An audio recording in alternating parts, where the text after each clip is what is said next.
ভিডিওর শুরুতে রাত দেখা গেলেও বাড়ি থেকে বের হয়েছি খুব সকালে। উদ্দেশ্য, দুই বন্ধুর ঢাকায় বেশ কয়েকটি ব্যবসায়িক কাজ রয়েছে। আমার যেহেতু কাজ টঙ্গীতে, তাই আমি ওর গাড়ি থেকে গাবতলীতে নেমে গেলাম। গাবতলী থেকে নেমে আমি আমার টঙ্গীর কাজ সারলাম, আর ও মতিঝিল এবং গুলশানের কাজ সেরে ফেলল।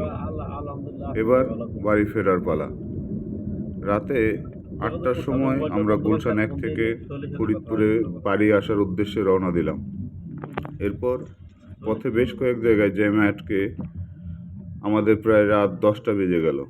পদ্মা সেতু আসলাম। পদ্মা সেতুর টোল দিয়ে যখন পার হলাম, রাত তখন 10টার বেশি বাজে। এখন সিদ্ধান্ত রাতের খাবার।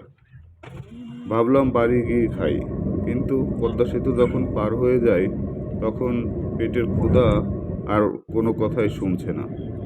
হঠাৎ গাড়ি থেকে আরেক ভাই বলে ফেললো যে, ভাই মোল্লার খিচুড়ি খেয়ে আসি। যা বলা তাই সিদ্ধান্ত অনুযায়ী পদ্মা সেতু পার হয়েই বামের মোচড়ে নেমে একটু ডান দিকে গেলেই মোল্লার খিচুড়ির হোটেল। এখানে গরুর মাংসের খিচুড়ি, মোল্লার গরুর মাংসের যে খিচুড়ি, এটা বিখ্যাত একটা খিচুড়ি। যাওয়ার পরে দেখলাম পরিবেশটা বেশ নোংরা, তবে মানুষের ভিড়ের কোনো শেষ নেই। নওডোবা গোল চত্বর, চোকদার মার্কেট, এটা খুবই জনপ্রিয় একটি খিচুড়ির হোটেল। আমরা যে বসার জায়গা পাচ্ছিলাম না ঠিক মতো।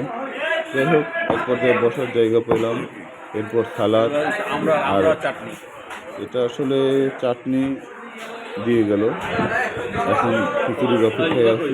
অবশ্য দেরি করেনি, কিছুক্ষণের মধ্যে খিচুড়ি নিয়ে হাজির।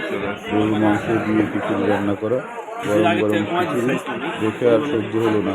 একবার ভাবছিলাম যে খাওয়ার ভিডিওটা করি, কিন্তু পেটে যে পরিমাণ ক্ষুধা, তাতে খাওয়ার ভিডিও করার কোনো মুড ছিল না। যত দ্রুত সম্ভব খেয়ে নিলাম।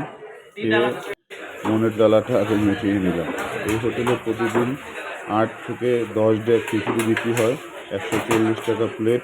প্রতিদিন প্রায় 1200 লোক এই হোটেলে খাইতে আসেন। অনেক জনপ্রিয় এবং অনেক সুস্বাদু এই হোটেলের খাবার। আসলে নতুন করে ভিডিও করার কিছু নাই, এই হোটেলের খাবার সম্বন্ধে অনেকেই জানেন।